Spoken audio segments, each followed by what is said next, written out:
Yo, what's up? It is Trial and Error with Brian and Fearless. We look a little bit different today. StreamYard has been rolling out new features, and in order for one of the features to work, we gotta change the way that we look a little bit on the screen. So we're a little bit, you're more in our face, we're in your face. So hopefully it's not too jarring for you. I'm Brian. Fearless here. Yep. Fearless is a philosopher. I am a marketing guy who wants to teach you how to market yourself. And we are doing the Trial and Error podcast. On the Trial and Error podcast, we talk about learning through messing things up. Yeah, I And like that. Learning through messing things up. Yeah. I can't say the other phrase until we're about 7 or 8 minutes into this thing. Otherwise, we're going to get flagged. But learning through messing up. So, the conversation that we're having, and it was one that we're having off air. And I think this is probably a conversation topic. If we can mark this, I want to do a little bit more research on it because the conversation we were having off air was really intriguing. I want to do one about um, if there is a different type of Christianity in America, like if America has its own sect of Christianity based on the way that we perceive it and the way that we evaluate it, compare it against scriptures and stuff like that. Um, And not just that, but also I think in the way that it's heard and accepted as well, because just because you have your own rendition of this particular thing, how many people are gravitating towards your rendition as opposed to going with the tried and true method, right. if there even is one. Well, and the reason why I want to take a week with it is because there's so many third rails in that potential conversation that people's emotions will get tied up into it, and we'll lose the factual basis of what we're trying to say in that conversation. So I want to give a little bit of time to shape that one Yeah, give us before. some nuance. Yeah. Yep, add some nuance. Today, we're talking about the concept of grievance as praxis, grievance as your operating system, Okay. and the birthright illusion and the rage that it creates. Um, and we're taking this point as um, two 90s era nerdy black men who both have gotten their own through this system in terms of creating our own businesses and carving out our own lives. And that's kind of the angle that I'm taking on it because that's the only frame of reference I really have is who I am. And Fearless has that same reference. He has a perspective on it, but the reference that we're going to be speaking to is through the lens of how we see things. And when I talk about the grievance as an identity, I'm talking about people who feel like they have some level of entitlement to a certain standard of living or way of life just by practicing capitalism. They think that they're entitled to this specific way of life. And when we talk about entitled, this is not going to go the entitled that y'all thinking, because I already know there's going to be people that are going to talk about a different level of entitlement. I'm talking about the original entitlement in this country, the original way people feel they're entitled to a specific standard of living. But before we get into all that, we got to front load this. Fearless, what have you got going on in terms of people wanting to talk to you or call you and stuff like that? How can they get in touch with you? So what do we have? Don't we have our? Yep, I'm putting it on the screen now. Yeah, if you So, want to put that up or whatever, then yeah, you guys are more than welcome to hit me up. I would love to learn how to just put it on my screen. right, You know what I mean? I would love to I could do it all day long if I'm by myself. right. But for some reason, they won't let me do it if And I'm with you. So that's weird. I'm still trying to find where it is. Like, am I tripping? Am I not seeing it? QR codes. Oh, it's hidden. All right, so call Fearless. There is a QR code to call Fearless. Boom. Hello. Hit me up. If you need perspective, if you need to sit down and talk about some things from give me a range of topics that you're willing to sit down and I mean, I talk about. think right now, with everything going on, just a little bit of perspective and calmness, simplicity, Okay. just kind of taking a load off of stuff. That's what I do or whatever. So I'll listen to kind of what we're talking about. And again, I'm not a therapist or whatever. So if you need therapy, I know a bunch of them. Hmm. I will give them your information or vice versa. But um, I think that a good conversation, I think that a good perspective can put people back into exactly where they're trying to get to. Because you got to remember, man, we're not here to stay. We're here Right. to pass. And I think the majority of our problems are the same exact way. They're not here to stay.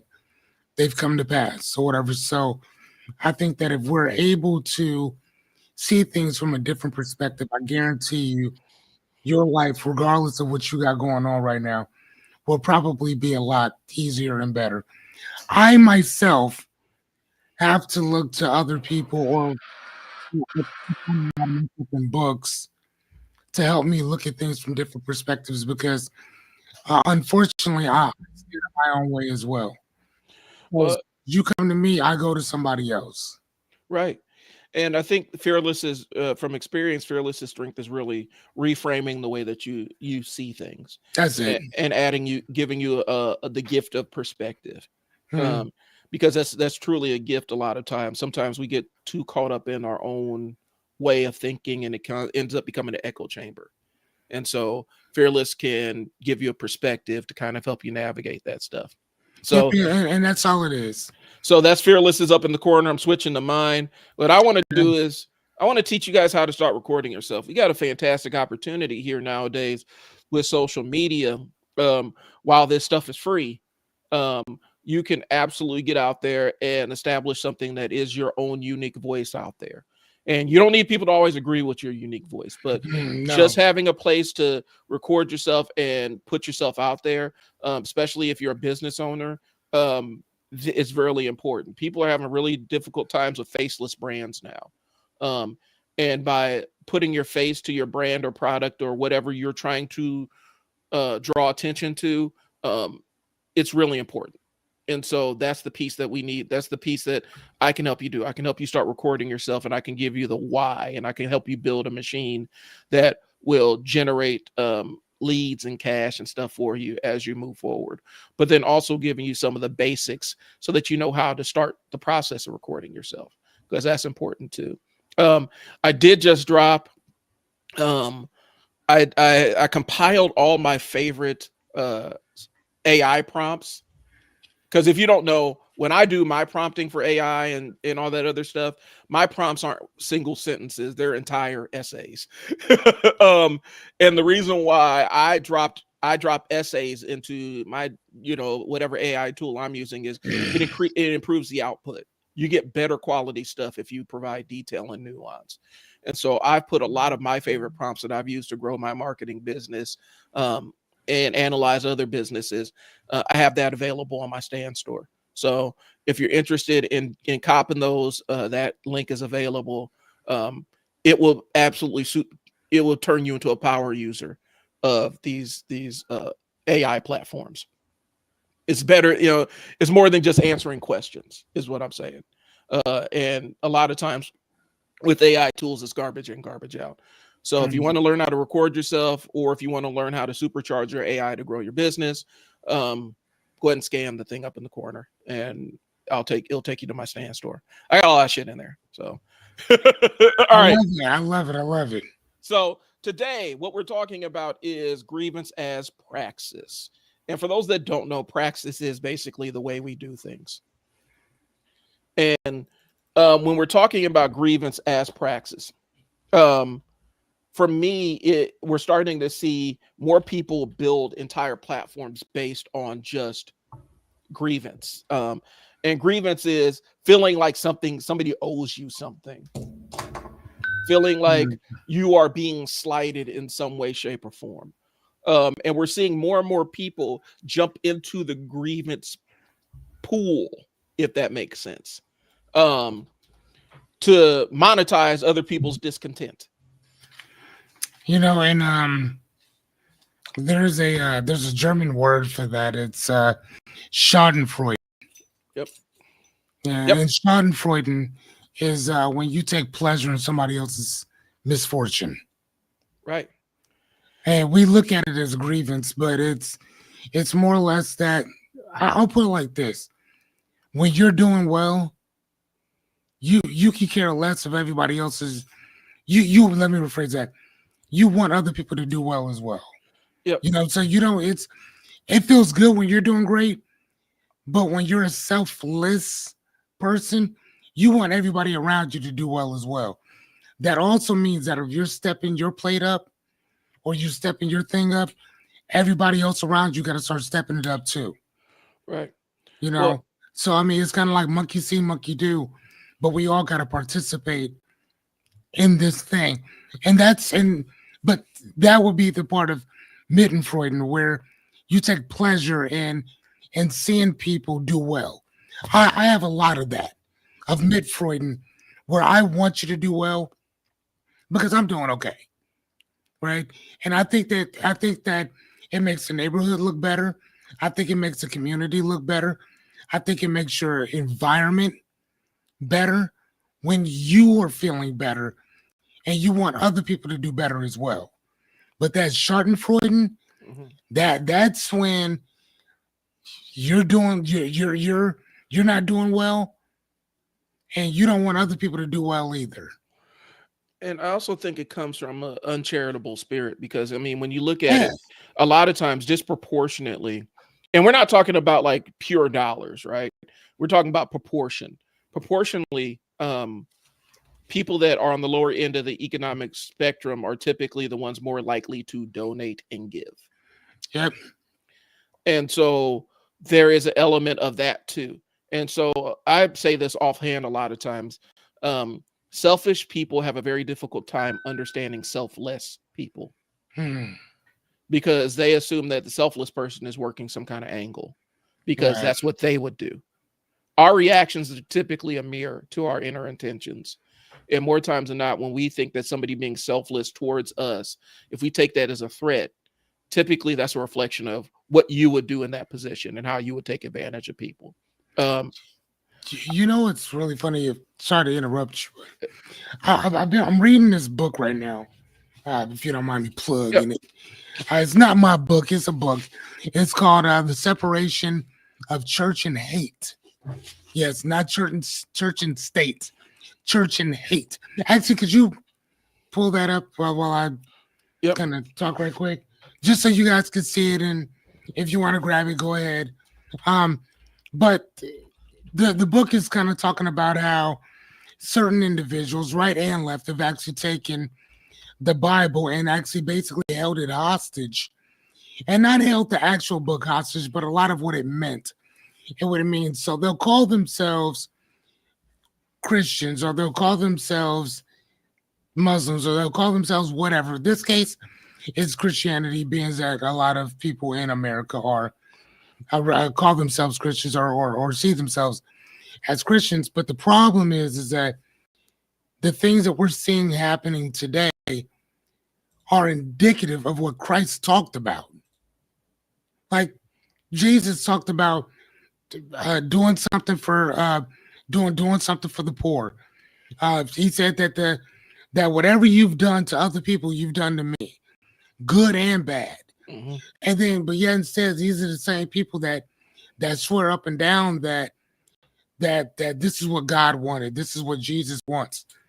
But you can't find anywhere in the Bible, and trust me, I got 3 of them right above me that states that this is what God wants.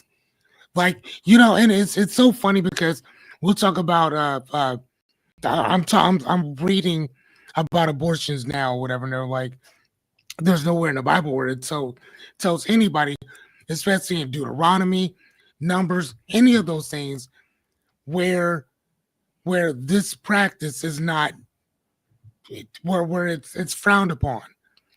If you would have actually listened to or read any of the stuff that Jesus talked about, you would think Jesus was a feminist, because he wasn't, like, even when he was hanging out with Mary and stuff, and Mary wasn't the only female that actually traveled with them, which is really funny because if I asked you how many people travel with Jesus, you would say 12. Actually, it was more like 15 because Jesus had a few females that was with him too. Oh, and did you know who actually paid to make sure that they had food and they could go get from place to place? It was women who funded most of his ministries. I'm not saying that they donated. I'm saying they funded it to make sure that him and his whole crew had everything that they needed. But yet instead, you don't hear about that often. You don't read about that often because certain individuals have separated Jesus' teachings from what the reality of what certain people call what was the word I'm looking for? What certain people deem appropriate for a conversation pertaining to church and state and what they're actually telling everybody else. So one of the things that I've looked at or thought about, I was telling my friend Jessica about this, like actually for a couple of years now. Anytime you drive up Mission and Bellevue, you'll see people standing outside holding those signs saying, okay, we can do that. I'm holding signs saying that, abortion is murder, this and the other, which technically Bible never says that one, like at all. But I'm always like, why don't they ever have any pictures or have a QR code like we have saying, hey, if you feel alone, let us come help. Why don't they ever say things say, I'll be grandpa. I'll be grandma. Hey, why don't you guys come over to the house? Come hang out with us. Or, you know what I'm saying? Make it something where it's where a person who, if they're thinking about getting an abortion, ask why. Is there anything that you can do to maybe prevent that? I mean, what are you afraid of? Did this happen because you were raped, sexually assaulted? I mean, whatever. Find out about a person's history and what they're going through before you just assume that you broad stroke everybody with that same thing. And I was talking to Jessica about this before, and she made a great point. She's like, dude, for women like that, I would understand. But then she's like, I know people that have used that clinic just because they were out here doing dumb shit and they consistently keep doing it. And then that makes it worse for everybody. Right? But again, though, when did a biblical thing become more of a political thing? And that's where you have the issue. Well, a couple of things to the point, because one, that's not a strong, like, engagement and stuff like that. That's not as strong. That's not as a strong. That's from a rallying standpoint. That's not as strong as grievance.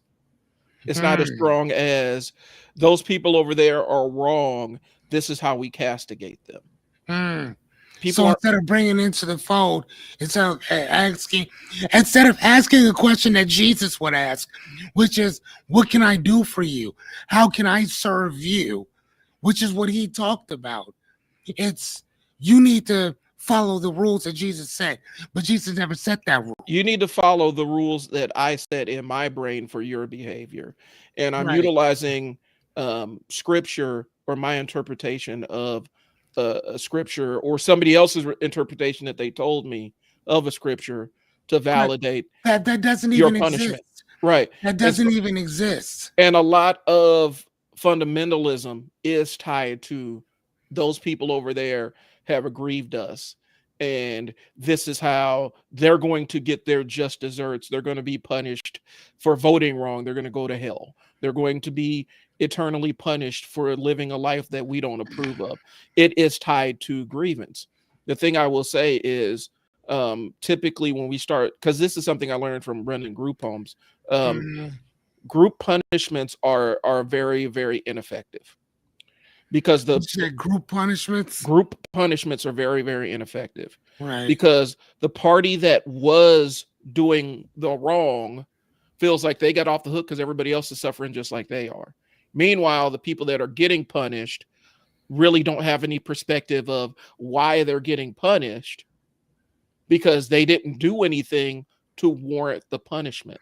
Right. And so if we're talking about individuals, you have to individualize your consequence.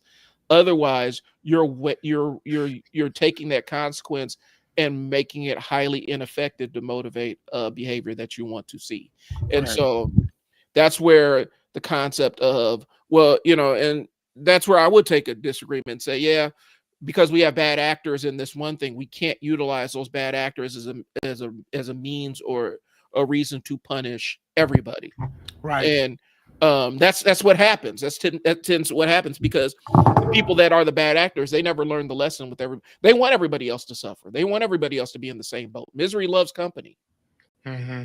And I had workers that would do that, where one kid did something and then they would say, well, now the whole unit has to suffer. Well, the kid that did the thing, he ain't suffering. He's fine. We're all in trouble now. All of us are in trouble now for the thing I did. So since I'm not experiencing a different way or different environment than you are, because you're in trouble just like I am, I'm not being punished. And that's how it ends up coming across. And so Right. a lot of times, and as a lesson I actually had to learn when I started out working in group homes and stuff like that, was group punishments are largely ineffective. They never get you the behavior that you want to see. You have to actually, if you're going to enforce a consequence on somebody, you have to identify the bad actor or the person that earns the consequence and deliver that consequence individually. And even if it's more than one person, each consequence needs to be individualized. Gotcha. Based on what their development level is, based on what their behaviors are, what their activities were. Group punishments don't work. And a lot of times grievances praxis involves group punishments. Mm-hmm. I saw the weird, when the government was shut down and people's benefits were getting screwed up. This weird, now these women, they can't say no to me now. And people were making videos and joking about it. And it's like, you're a sexual predator. Wow. You're acting like a sexual predator because you're joking and excited that these women's kids, people might be starving, and you're looking to play that for an advantage. Okay. And a lot of people were motivated well, that's what they deserve and blah, blah, blah, because in their minds, these people that are receiving benefits are getting something that they aren't for not, they think they're getting something for free. More times than not, the benefits they're receiving are tied to the taxes they put into the system. And most of the people that receive these benefits are workers. Gotcha.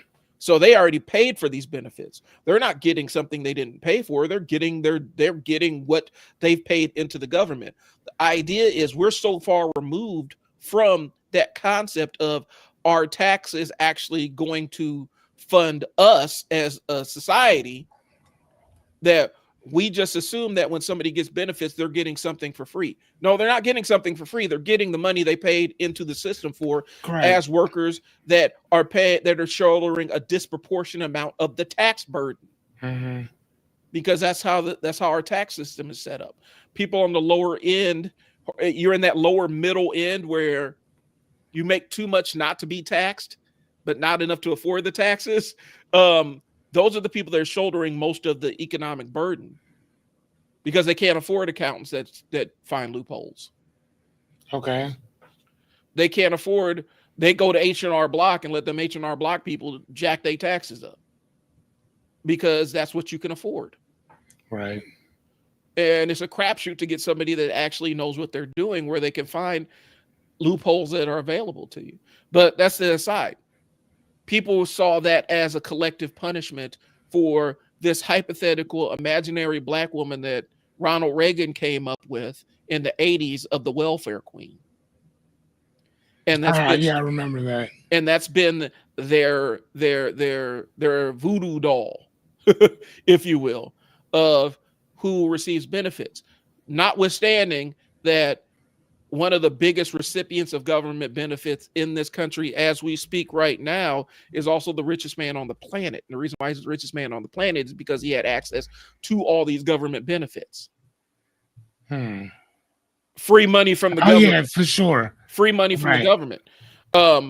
We live in the heartland. We live in Nebraska. Farmers, a lot of white farmers receive benefits that black farmers were excluded from historically, but they get government benefits.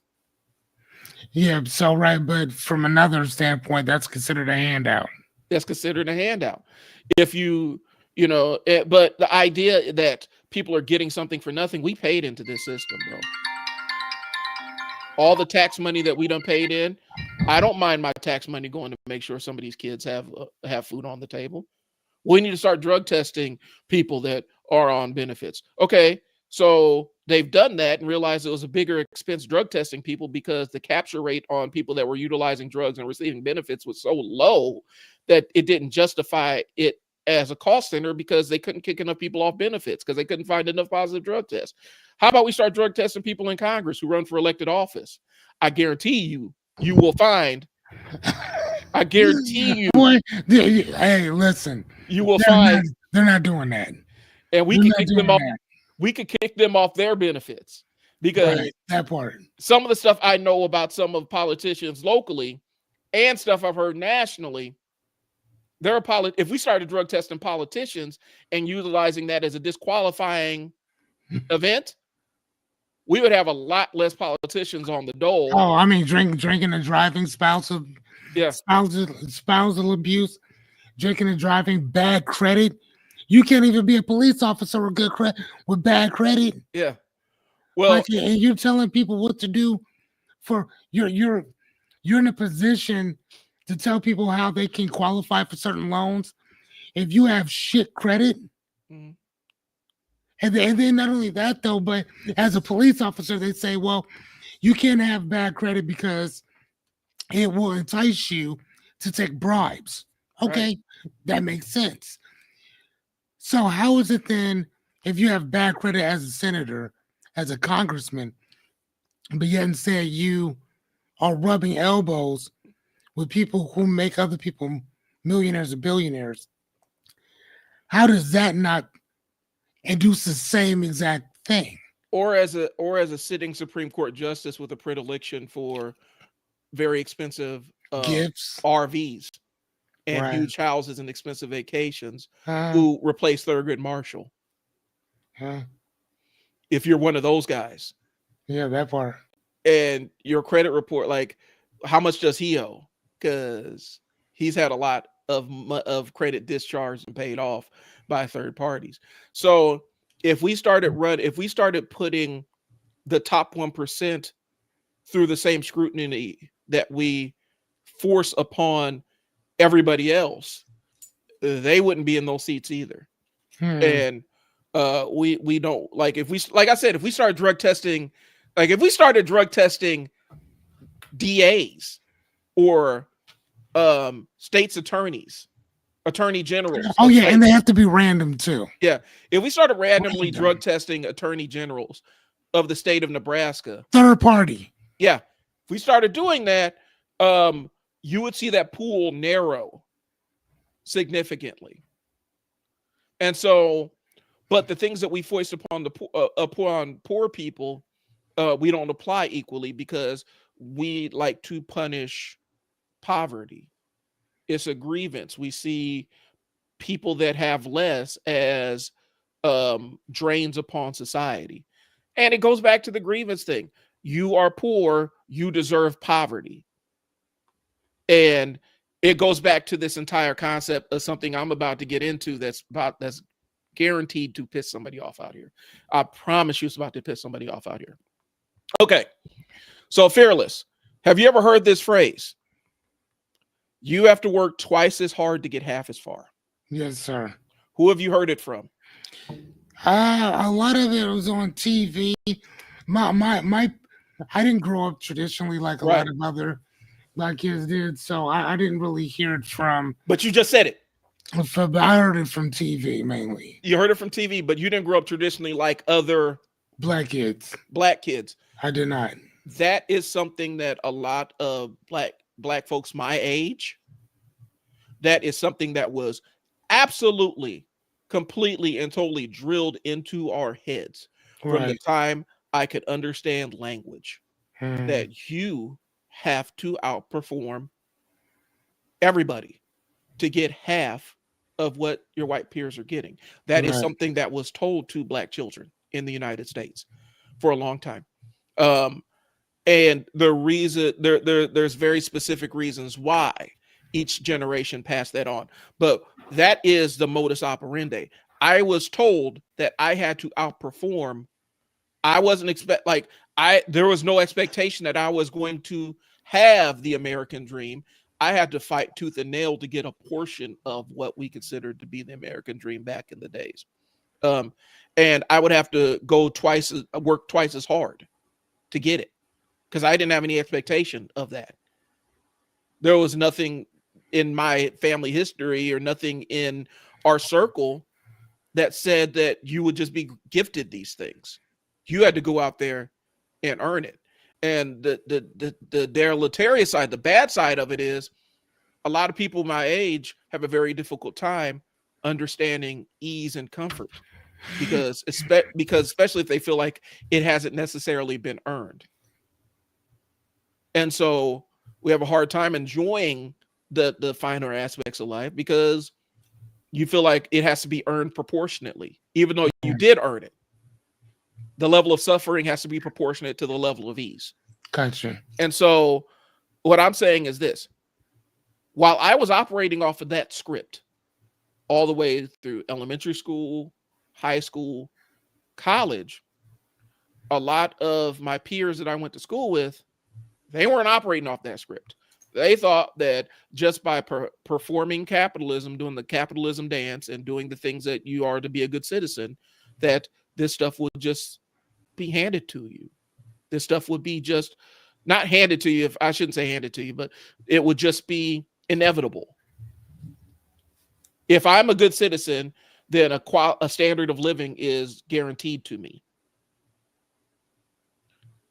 I didn't grow up under that. That is such a foreign concept to me. Right. You It is talking about the social contract? yes, that just being a good citizen is enough, because a lot of black folks are good citizens, and they are hardworking citizens, and they perform the capitalism ritual and stuff like that. They go out and work, earn their checks, pay their taxes and everything, and they still can't afford a house. And there's never, like, for my generation, there's never been an expectation. Like, you had to go out and earn it. It wasn't going to be gifted to you. And to hear a lot of people coming behind us who are like crashing out because this standard of living that their boomer parents or grandparents enjoyed is not available to them. And they thought it would just be because that's how America works. Don't work like that. Mm-hmm. And so now, because of the failed inheritance that they believe that they have, now we're seeing, well, I must be missing out on my birthright because of those people over there. Those people are stealing my birthright. The vice Right. president of the United States just got on X or Twitter or whatever the fuck you want to call it, and he blamed immigrants for our housing problem. Yeah, I'm sure. He said it was their fault Yeah. that there weren't houses. There are plenty of houses. There are Yes. plenty of houses. Immigrants aren't driving the cost of living up, and you got to Yeah. pick a side. Are they leeching on society, or are they doing so well that they're making the job market and housing market unsustainable? Pick a battle. But it doesn't matter to somebody who's driven by grievance. All they see is those people over there are doing better than I am. Mm-hmm. They must be punished. They must be doing something. They must be cheating. Right. And so that's where I'm going with this. I never had the illusion that I was going to get anything in life without absolutely damn near killing myself working for it. Yeah. By the time I was 36, I had reached the top of my career. I had achieved every career goal that I had ever had for myself. 35, 36.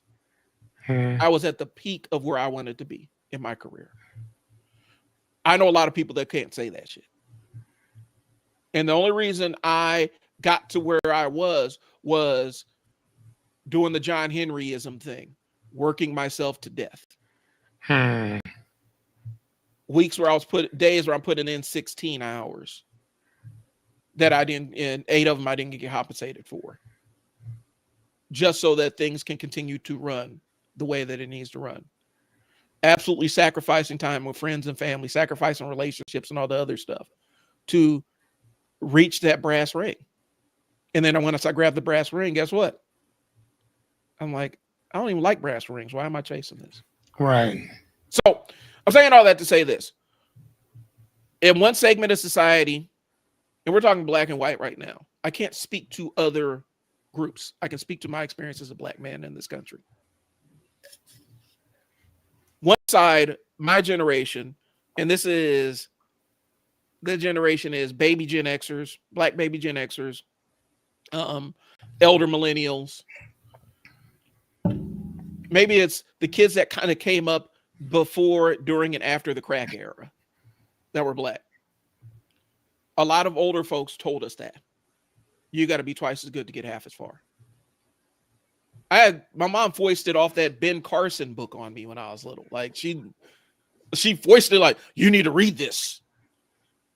And I read it and I'm like, okay. He's who you need to aspire to be. Then you realize he gets older and you realize he's crazy.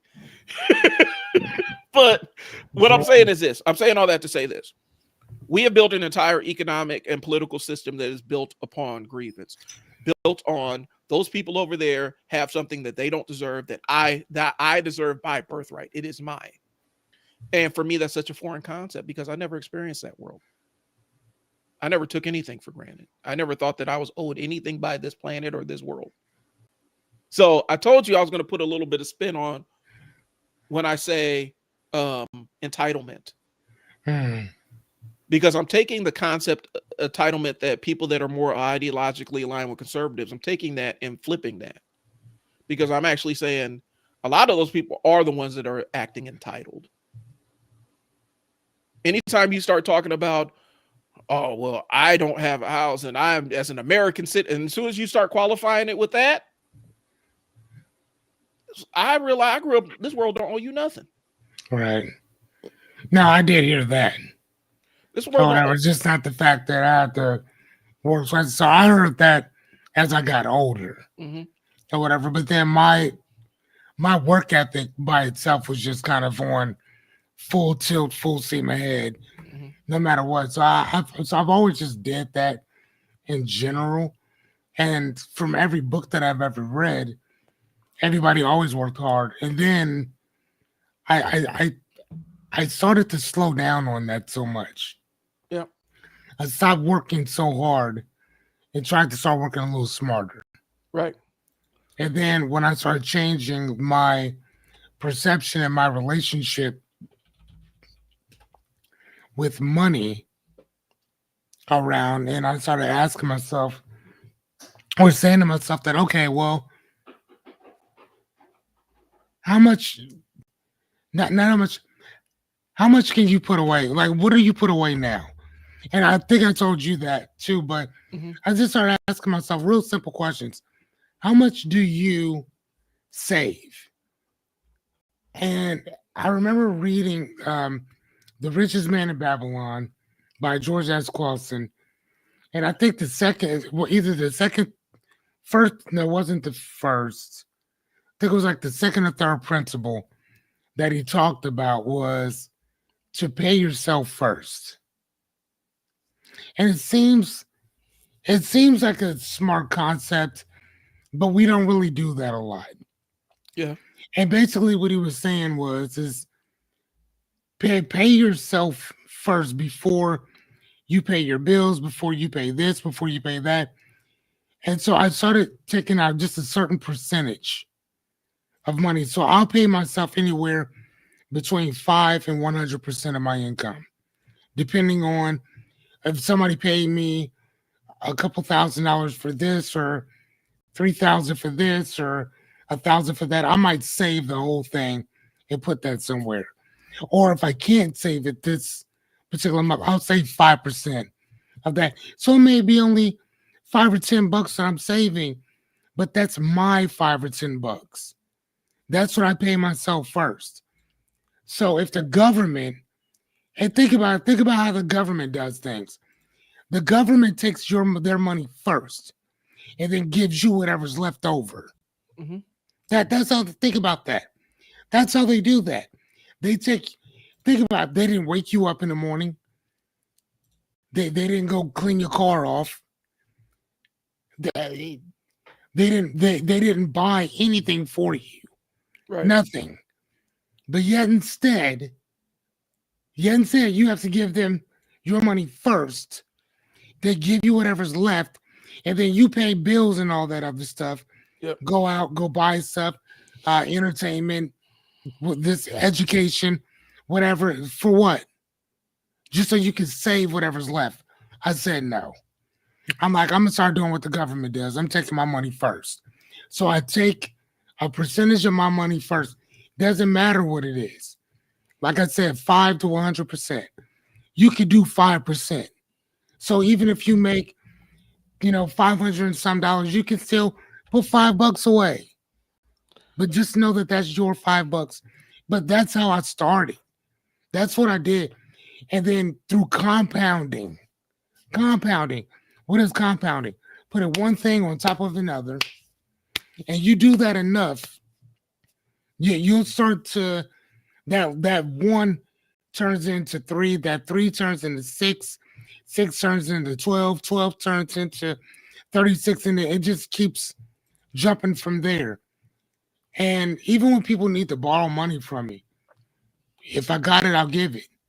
But the money that I save, that money that I pay myself, you ain't getting that. That's what I paid myself for. That's for my dreams, goals, aspirations. That's for those things I want to be, do, have, and give and go in life and type shit. You know what I'm saying? Like if I want to start another company, if I want to go do this, if I want to take my kid on a trip or some shit, that's what I use that for. Right. That's not for willy and nilly and everything else, right? But once I started doing that, I started to change my relationship with money in general. And I'm gonna be honest with you, from what I've seen, what's happened for me is that opportunities come a lot more freely. They come a lot more willingly because I'm not searching for it. If it pops up, great. Let's put ourselves in a position to make this happen. But I just stopped worrying about it. I stopped thinking about it. I started thinking about, what am I happiest doing? What number one, what's gonna make some money, right, obviously. But what do I enjoy doing? Like I love to say, like I'm gonna talk to my friend Jessica again, but I got an idea because I love to read. I'm not gonna tell y'all what I'm gonna do now, but eventually I will tell you. But you won't get to just hear about it; you'll get to see it. Yeah. Right. And that's the thing that really worked for me. I can't tell you it's going to work for you, but that's what worked for me. And I think that when you understand your relationship to certain things, whether it's a job, whether it's people, whether it's money, whatever, I started to understand that those money is nothing more than pieces of paper we have agreed upon means something. That's it. It's just like if I were to take some salt, or if I were to take rice and I were to hand you a bag of rice, and we use rice or seeds or something else as currency, because we've always used something as currency. That's all it is. That's it. There's nothing more. There's nothing less, more or less to it. It's just a tool that we use to measure worth. That's it. That's all it is. But you also have to remember too, when you're being fucked with. Right. And our government, and I don't just want to say our government, I think governments in general have done a swell job of pitting us against each other and making it so that you can't eat, drink, or live without needing to go make some more money, right? And that's kind of what we've done is we've developed this dystopia of a reality where what I mean, think about it. You have to consistently pay car insurance. You have to consistently pay every year your tags are due. You have to pay every single month for rent, gas, water, trash. It's like this ever revolving cycle that Yep. once you're done one month, here comes the next month, here comes the next. It's like, what the fuck am I doing? There's a And that's why I just kind of, I just kind of, in a way, kind of checked out. And I understood this at an early age. And as y'all can see behind me, like I started to find something that if I lost everything tomorrow, I still know who the fuck I am. And I would still find happiness in books. Like, you know what I mean? Or sitting down, listen, give me a book, give me a pen and a pad, and I'm cool. Like that's what my reality is. That's what my happiness is. so take a look at the cartoon on the screen. Right. That's my point. Yeah, how it feels to Absolutely. be. Yeah. You just like you have to pay a fee to exist anymore. Exist. And I think one of the things is because we could get into the conversation about how our political system is structured and stuff like that, and how disproportionately the people that end up in political seats of power are also the people that are in that top 1% of income earners in this country. And that means that their the way that they're going to do politics is going to be skewed by what's going to narrowly benefit their interest group. Their interest, yeah. And the thing that benefits their interest most is having a society where everything has to, like, the act of existing, you got to pay for it. Here's the thing, like, here's a small microcosm of an example. I have my video editing computer. This has been my workhorse for a number of years, right? It has a lot of my video stuff on there. It's a gaming laptop that I've kind of turned into a video rig. Okay. Get a notification from Microsoft. Hey, you need to upgrade to Windows 11. All right. So I try upgrading to Windows 11. Well, I don't have is it the TPC chip or whatever the chip is in the motherboard. And it's just some small thing that I don't have present because the motherboard's a little bit older than they want. It's like maybe like 6 months before they started producing the new ones. Well, now I can't upgrade to Windows 11. Okay, fine. I'll stay with Windows 10. But then they're saying, well, we're at the end of life of Windows 10. We're no longer going to provide updates to Windows 10. Okay. So what does that mean? Well, if you want the security updates, you got to buy a completely new laptop. Now, I have a new laptop. I already got one. That is not my work rig. I don't trust that one to be my work rig because it crashes too much because it's new. It's newer, and one of the graphics chips is jacked up. But that computer is good enough for Windows 11. Basically, they're taking a bunch of Windows users, all these people that they got into Windows 10, because I remember Windows 10 came out, people didn't want to download it. They kind of forced Windows 10 on everybody. And now... Yeah, because wasn't it 8 like forever? It was Windows 8, and people hated Windows 8. But they grudgingly upgraded to Windows 8. And then we got to Windows 10. And now, all these people that they forced into Windows 10, you have to buy a new computer. Because most people aren't like me where I just have technology just kind of laying around my house that I just find at places. I have a perfectly good laptop that I can upgrade, so I'm not going to be hurt too much. But I'm thinking about the people that they spent all their coins on this computer, and now they have to buy a whole brand new computer. Or you got to pay Microsoft some money so that you can have updates for the next year. You're forcing people that have a perfectly functional computer to pay more just for shits and gigs. It's not like the computer's outdated. It's not like it doesn't work anymore. It's not like most software will not work on that computer anymore. Right. It's just we are going to forcibly make you pay for a new computer. That's kind of what we're talking about here. So this is the other slide I put up there. Okay. There's a phrase that was coined, and I got to make sure I get brother's name right. It's called John Henryism. Okay. This is a phenomenon for Black folks.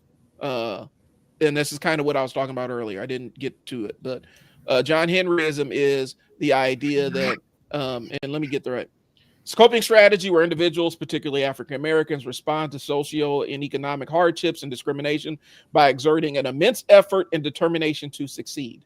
Coined by Sherman James, the term acknowledges that this mindset can help overcome challenges. It is also a coping mechanism for systematic racism that can lead to significant long-term health costs like hypertension, cardiovascular disease due to chronic stress.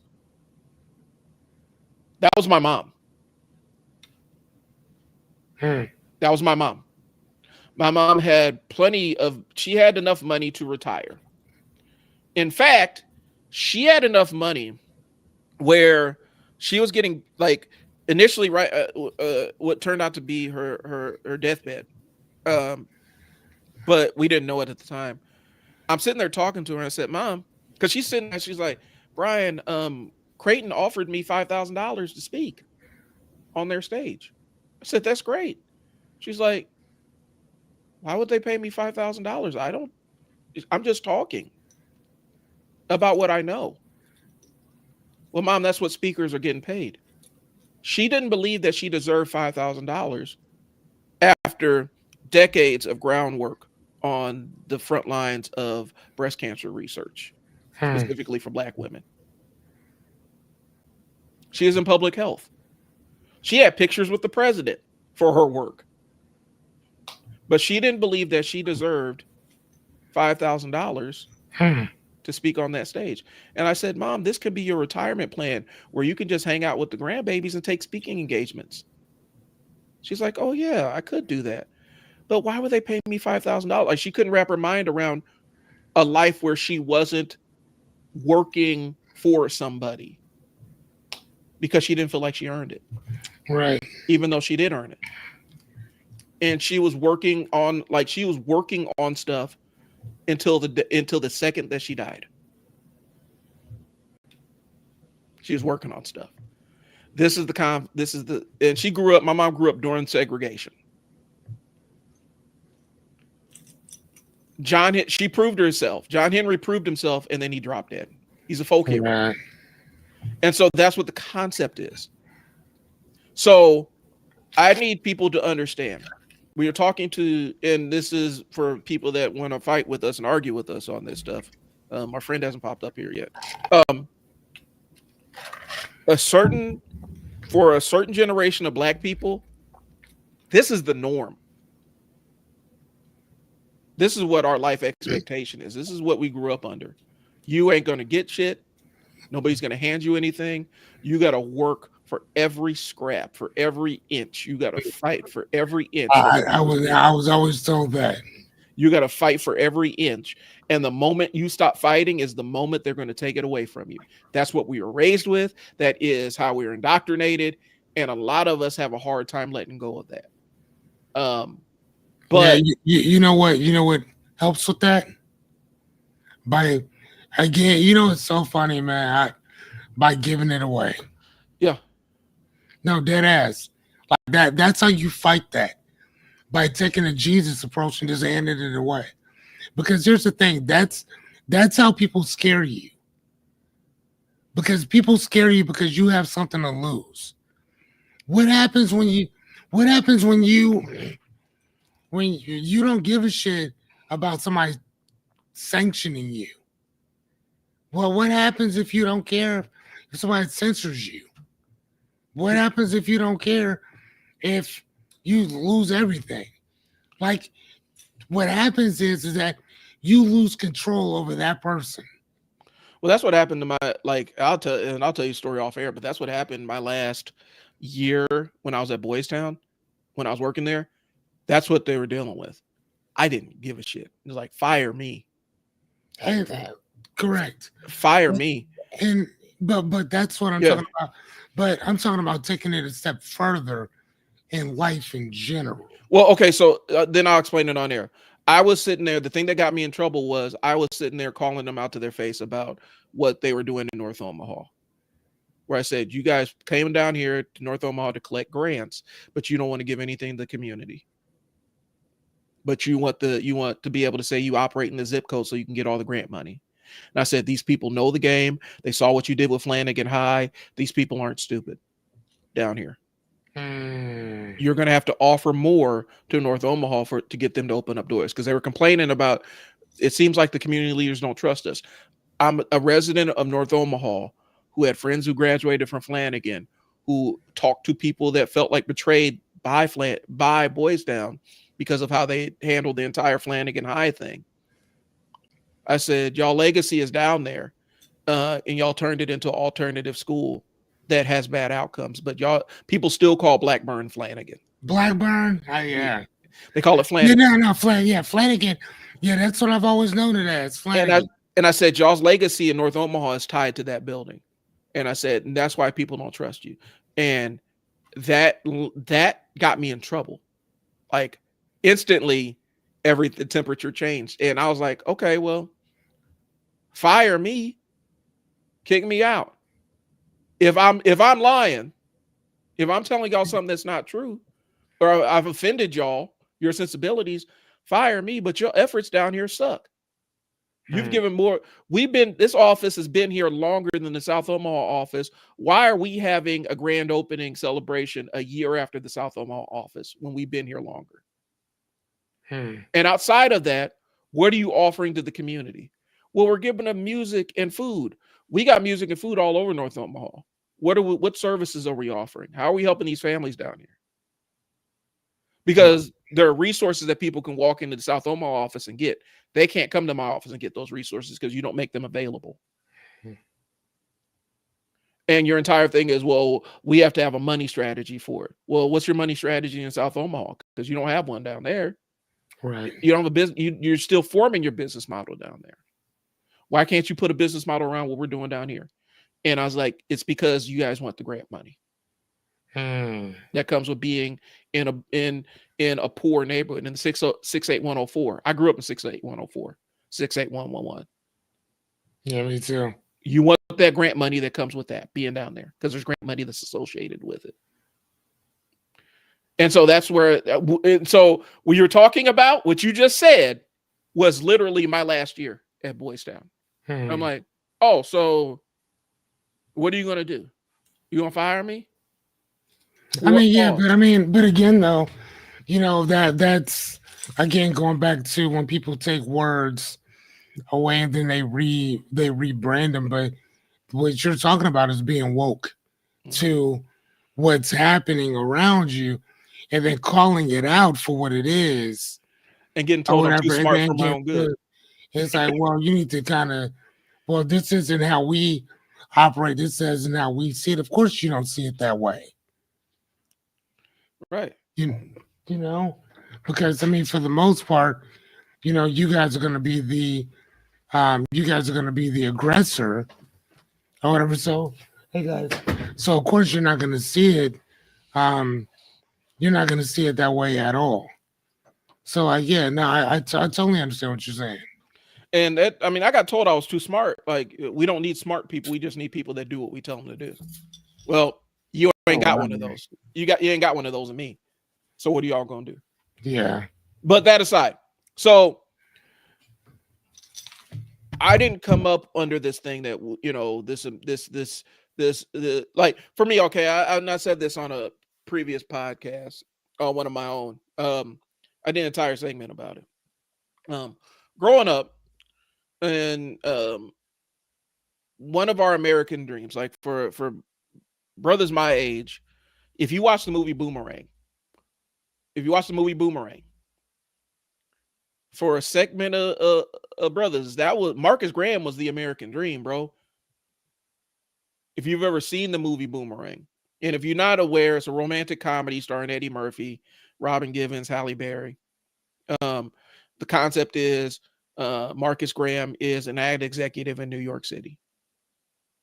And being an ad executive in New York City, he has the glamorous life. He has the beautiful women. He has the penthouse apartment. He is in control of his own destiny. He's calling his own shots and all that other stuff. And so as a result, we sat there and watched Boomerang. I sat there and watched Boomerang like, that's where I want to be.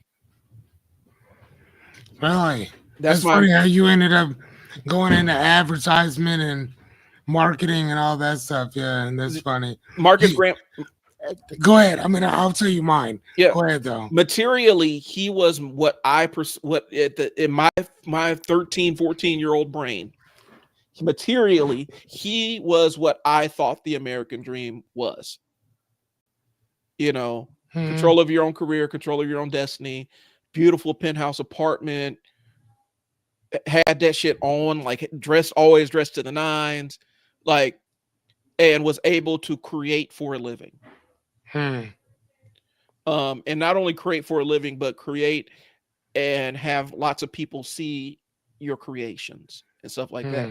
Like before I found out Russell Simmons was a sex offender, that's who I wanted to be when I grew up. So why does that have anything to do with anything? I mean, Russell Simmons is kind of like, you look at the stuff that he's on the run for while he's in Bali right now. He is and that's what people are going. If I say I wanted to be Russell Simmons when I grew up, invariably somebody's gonna say, well, isn't he like a sex offender and a pedophile? Well, yeah, I didn't know that in 1993, 94, 95. Yeah, for sure. No, I just knew that he was who I wanted to be. And then I saw Marcus Graham. I'm like, yo, and Boomerang, like, yo, like how do I get that life?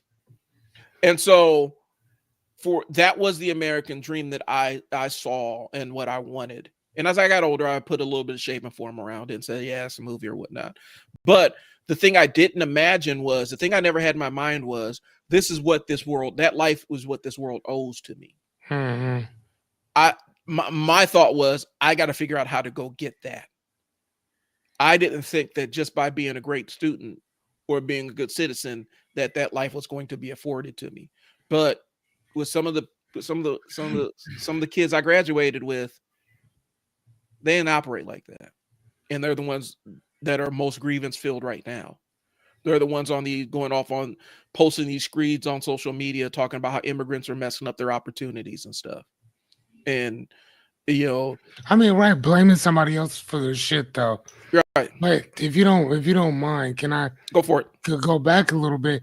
So your thing is, the first thing that you saw that really motivated you to do, something in marketing was Marcus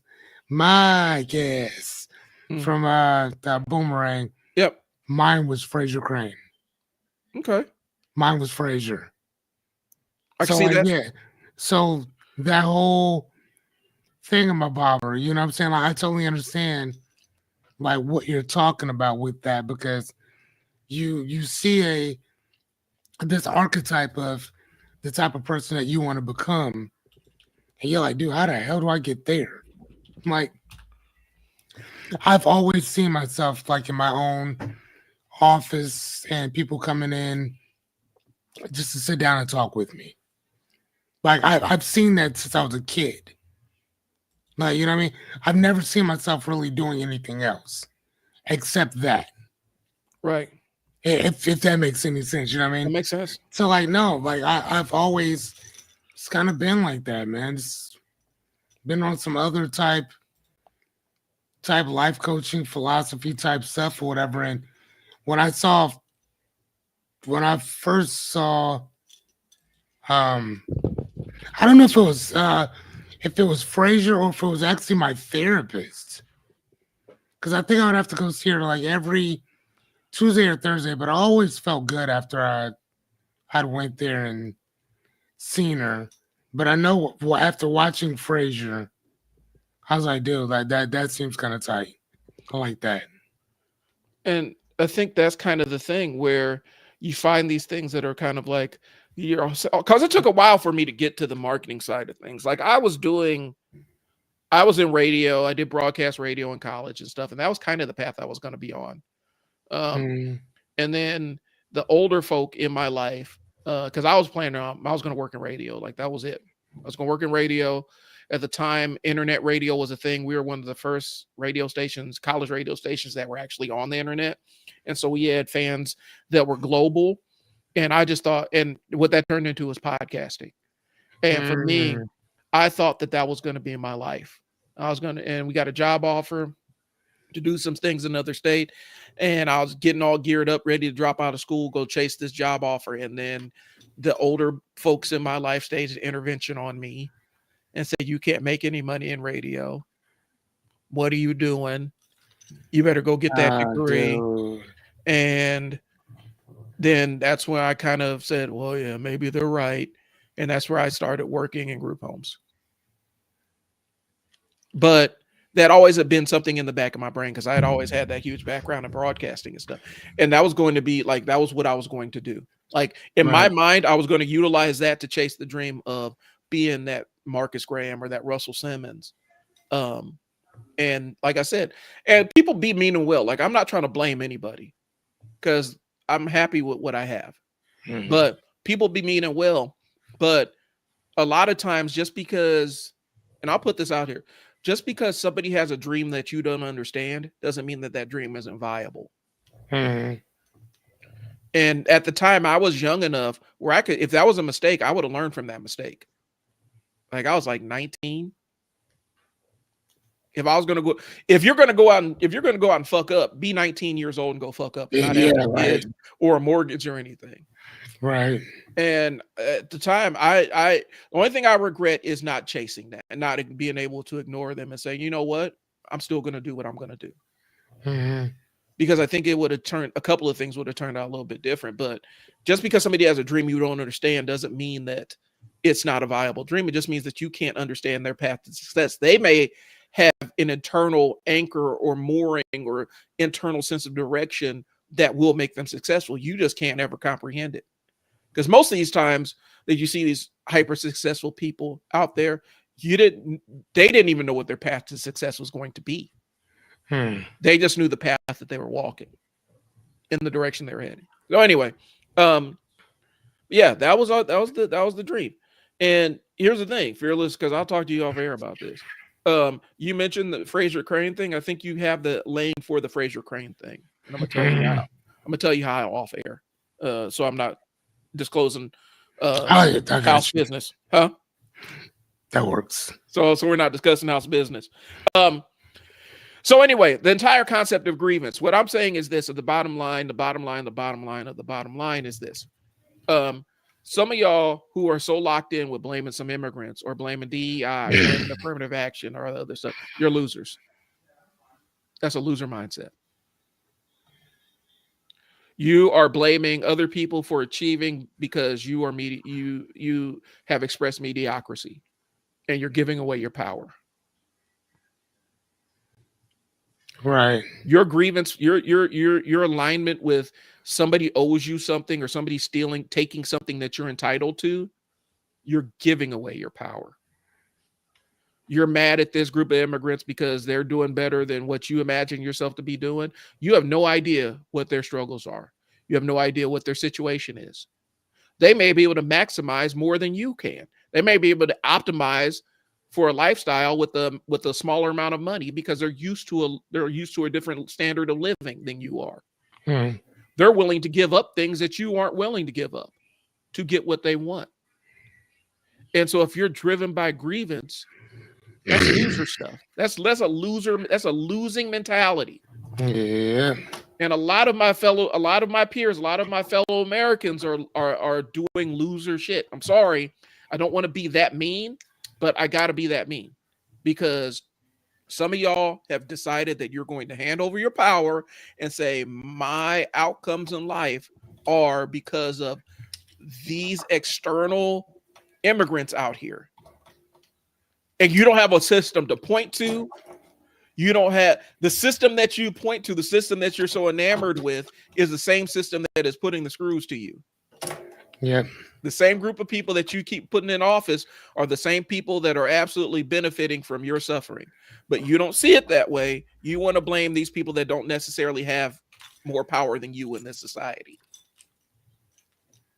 And if you want to test what your power ability is, if you want to test who really has the power in that,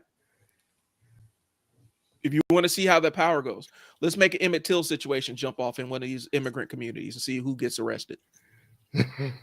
Let's make one of those allegations, see who gets arrested. Who do they believe first? That's who you. So what do you mean by that? So if you ran over and made an accusation against somebody in that community, who are the cops going to believe first before they start investigating? Who's going to get arrested? Okay. You see where I'm going with that?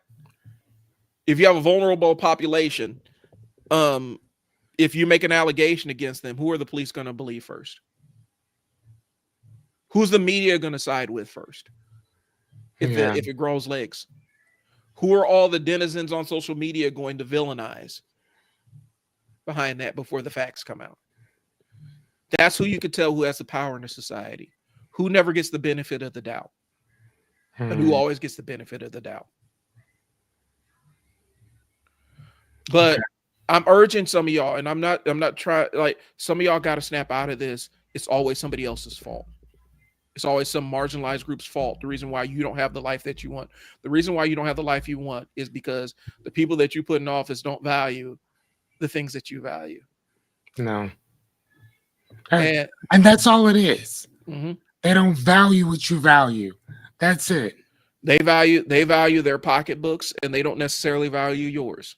There's a way to fix that, but you're so aligned with them telling you who to hate and who to be mad at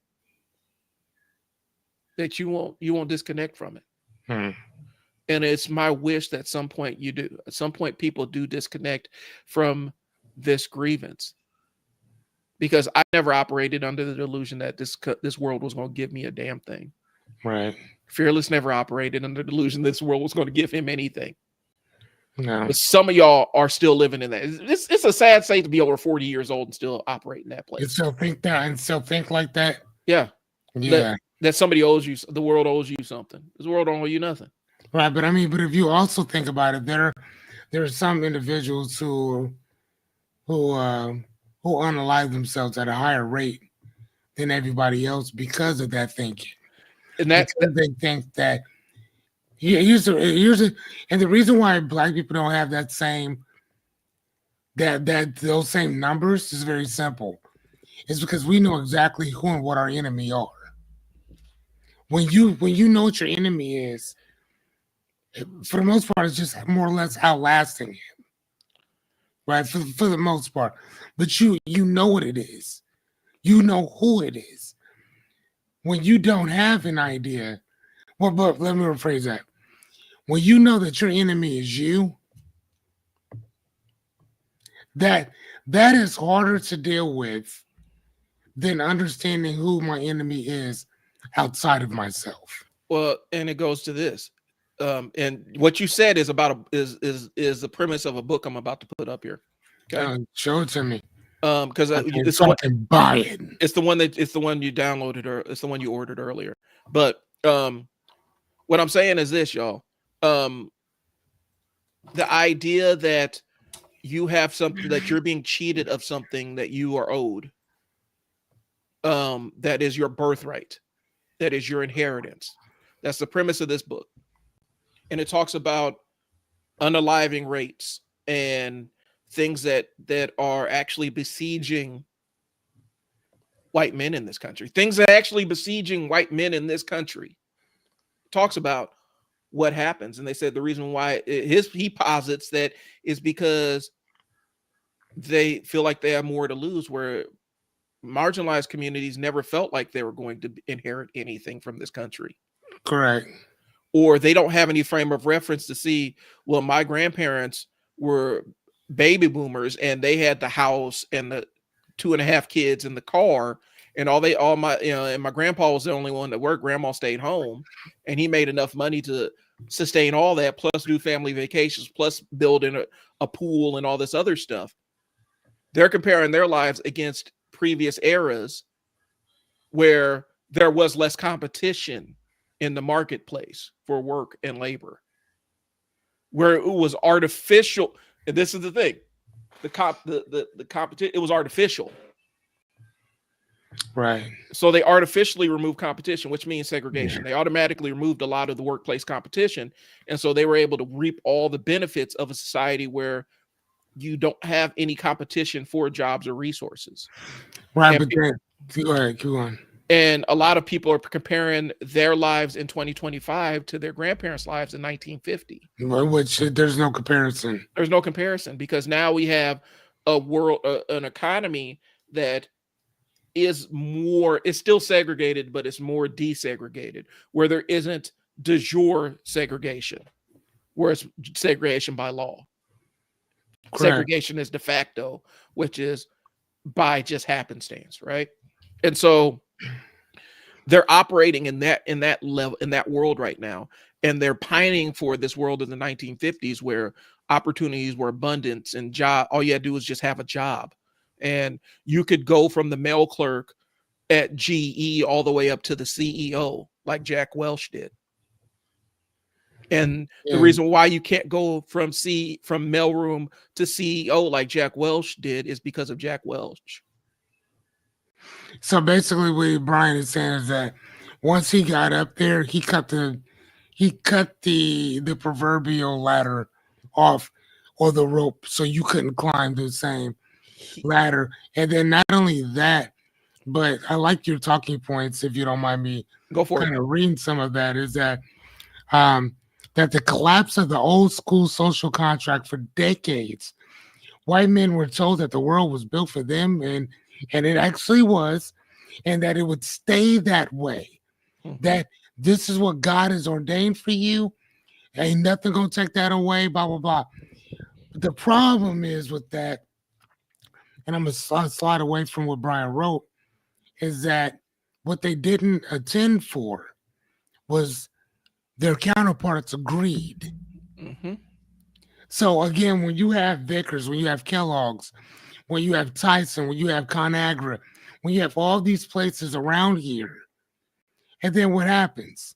Hey man, you know, if you take this overseas, or if you take this to Mexico, if you take this over there, you're gonna make probably 3 or 4 times what you're doing right here. Mm-hmm. Because here you got to pay this, you got to pay that, you got to pay that, you got to pay this, plus you got to deal with all the laws that they have over here. Whereas if you take it to Mexico, if you take it to Cuba, if you take it to Japan, if you take it to China, India, wherever, you ain't got to pay all that stuff. Mm-hmm. But you can sell the stuff here. And what happened was that those same jobs that were promised to these individuals, they're gone. Yep. And there goes your pension. There goes that 401. Everything that you built with that company is now gone. Yeah. And what do you do? See, we're used to our government kind of fucking us over. I mean, because we have decades and decades, and plus I have DNA in me that I can feel it. I know what you've done. Mm-hmm. Although I may not have read it, I know what you've done. With some of our counterparts, of our white counterparts, unfortunately, they've been told something different. They've been sold something different. And then when it comes for them to go to try to reap those benefits, oh, sorry, Brad, that job is in Mexico. Yeah. Or sorry, man, that job is in such and such. Sorry, we're gonna have to shut down the plant. Okay, well, what happens to my 401? What happens to my pension? What happens to this? What happens to that? If you guys are shutting down, and then come to find out, they didn't just shut down; they shut down here. Mm-hmm. But they're still functioning There. somewhere else. And so again, they didn't just sell out. Again, that's throwing out the baby with the bathwater. Right. So that's kind of what Brian was talking about before, is that people voting against their own self-interest just to see and watch the demise of somebody else. Well, and the thing is with Jack Welch, he's a lot of the reason why corporate culture is the way it is, because he is like a guru to the this brand of CEOs now. Elon Musk loves him, Zuckerberg loves him, Jack Dorsey was a huge fan of him. A lot of these younger CEOs idolize him. He's the reason why you have a 401k instead of a pension plan, because it's a cost-saving maneuver. 401k was never supposed to be your retirement plan. It was supposed to be a supplement to your retirement plan. But it wasn't supposed to be the totality of your retirement plan. That's a scam that they sold to corporations so that they could say, you could save more money by not having to pay these employees for the rest of their lives. Jack Welch got rid of all that stuff. He got rid of the idea that GE was what used to be considered a welfare corporation, where they were concerned about the welfare of their workers and the communities that they were in. He thought that was insidious and gross, and he absolutely gutted that. He got rid of that. He got rid of R&D. And so research and development, that's why our technology, GE used to be on the forefront of technological advances.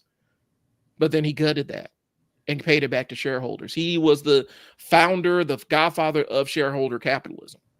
But we idolize him. And a lot of senators and politicians see him as this guru. And basically all he was doing was running a legal Ponzi scheme. That's exactly what it was, because he invented the idea of the stock buyback, where you can use a stock buyback to inflate the value of your company, but while not really adding any value. You're not adding any value, but then you're still charging more. Yeah. Just like the back of chips and the drinks. The drinks and the chips are coming down more, coming down more, coming down more, coming down more, while the price of those things are steady rising. And you're getting less. That's what I'm saying. Yeah. This is going down, but then this over here is going up. So the price is going up, but the product is going down. Right. And not just the product, but the what word am I looking? The quality. The quality and the time it takes to produce that product.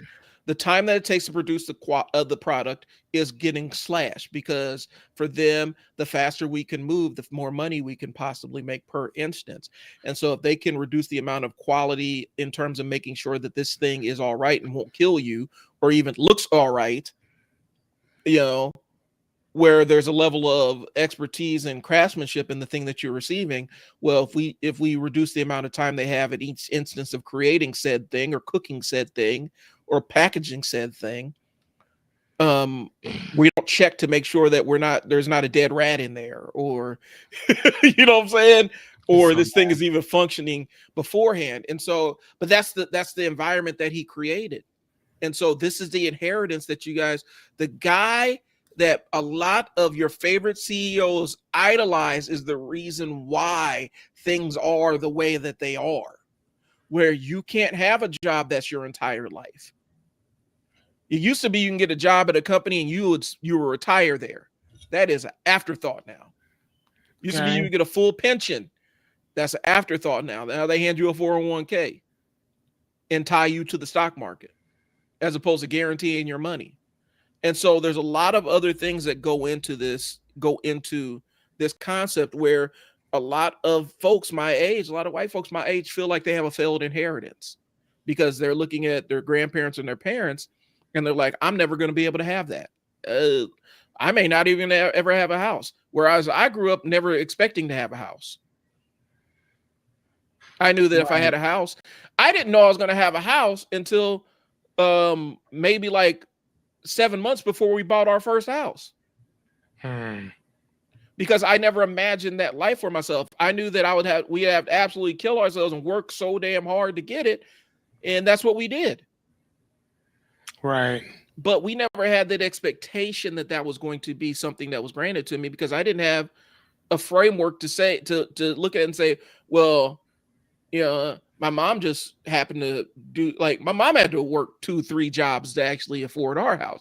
So that was the blueprint I was operating off of.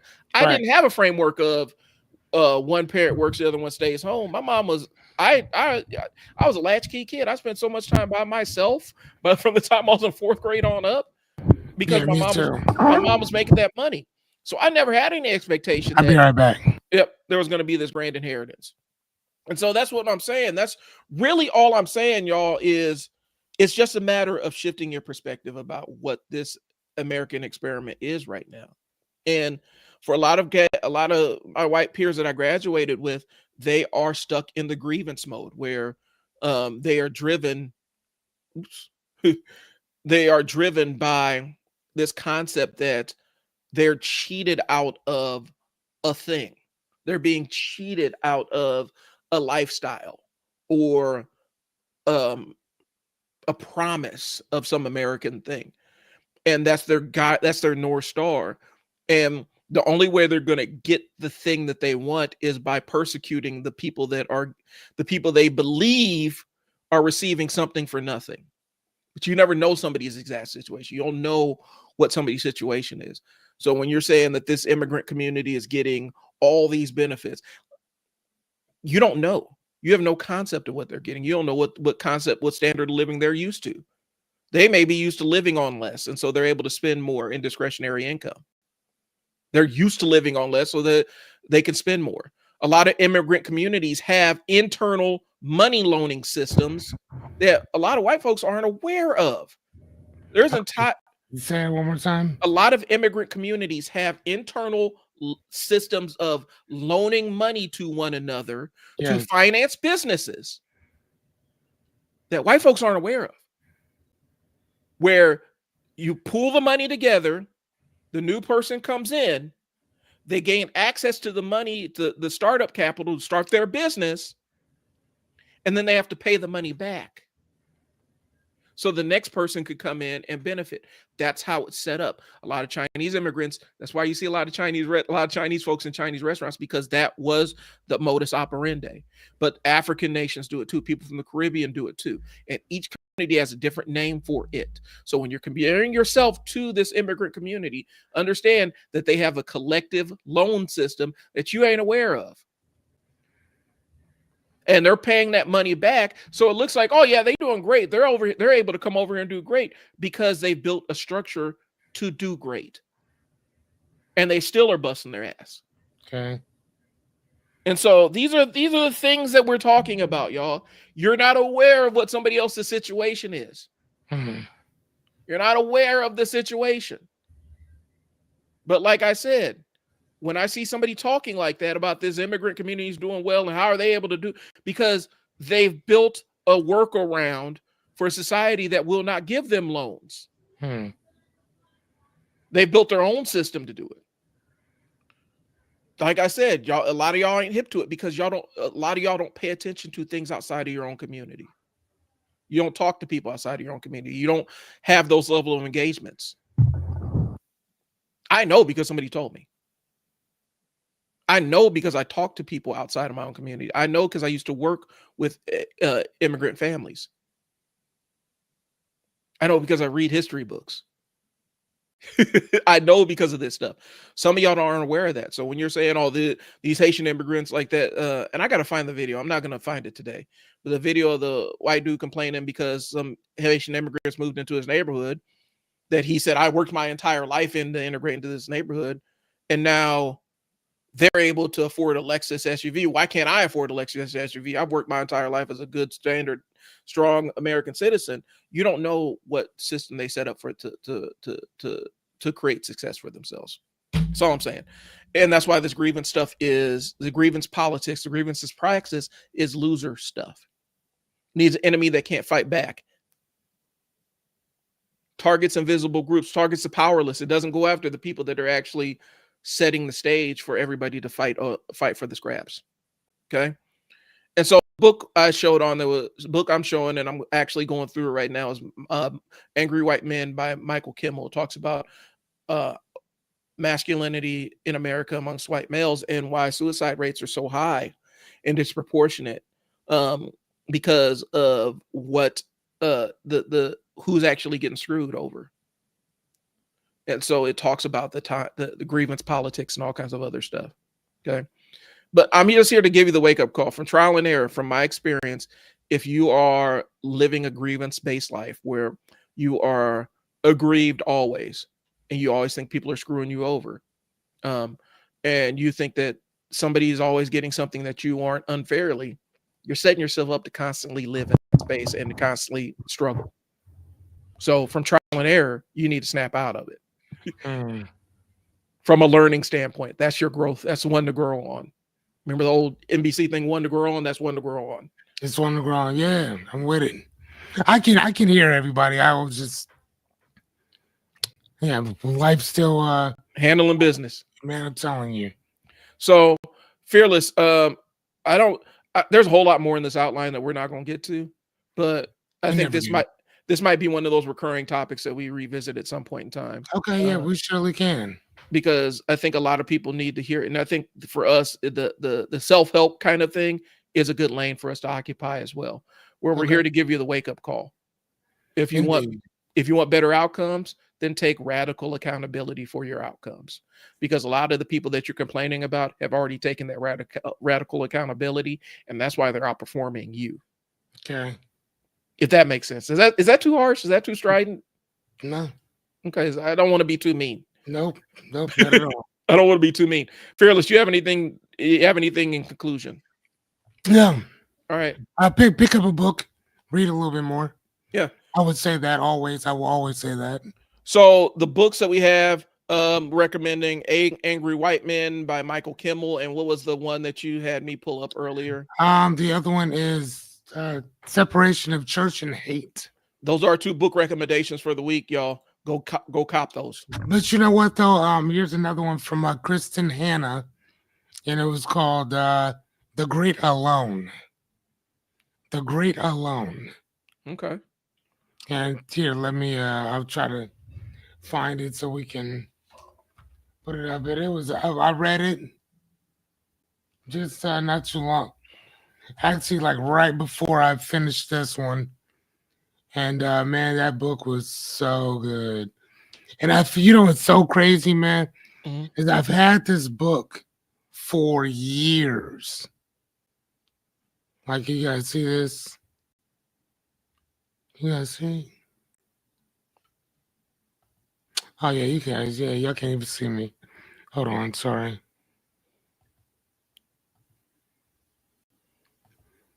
Okay, here we go. This is the one right here. Kristen Hanna. I'm telling you, it is an amazing book. Get it. The rating was like 4.7 out of 5. Like, and it's difficult to get that on the Goodreads. So I'm just telling you guys off top, man. It is truly, truly, truly amazing. Yeah. Great Alone. I'm gonna check it out. Like, yeah, it's a nice one, man. It's a 438 pager, but I'm telling you, it's a really good perspective. It's a good book. Yeah, man. I found her to be a pretty good author in general. Her and Frida McFadden are like 2 of my favorite authors. My favorite would have to be what's my guy's name? Neil Schusterman. He's YA, which is young adult. But like, yeah, these are really good books. So if you get a chance to read it, go ahead, read it. All right, cool. So those are the 3 books. Guys, if you guys got any questions, hit us up. I'm gonna be doing my live stream tonight, Blurting While Dad. I think if wrestling practice doesn't go crazy like it did last week, or the week before. So I have my little Ask a Dad thing where people can ask questions about just grown up stuff, being an adult, stuff like that. Right, yeah, for sure. And so that's a lane I have. Fearless has Ask Fearless. So if you guys are interested in engaging with us, drop a question or comment. Drop a question in our comments wherever you're seeing this, and we'll try to answer it on the air. Sure. If you need advice or something, we'll try our best. But if it's too crazy, we're going to be saying, hey, you need to go see a professional for this. So That's just how it goes. All right, y'all. We'll talk to you later. I'm Brian. Fearless. Talk to y'all later. Deuces.